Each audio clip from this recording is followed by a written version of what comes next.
அப்படி ஒரு நல்ல ஒரு இயற்கையான ஒரு இடம். மேலே ஒரு பாலம் போகுது, அதில் ஹைவே ரோட். அப்படியே நல்ல ஒரு ஆத்தங்கரை உண்டு,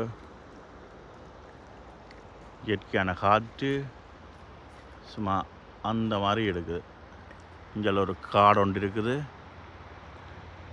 இதுக்குள்ளே கல்லெல்லாம் போட்டு ஆக்கள் விளையாடி இருக்கிறேன்.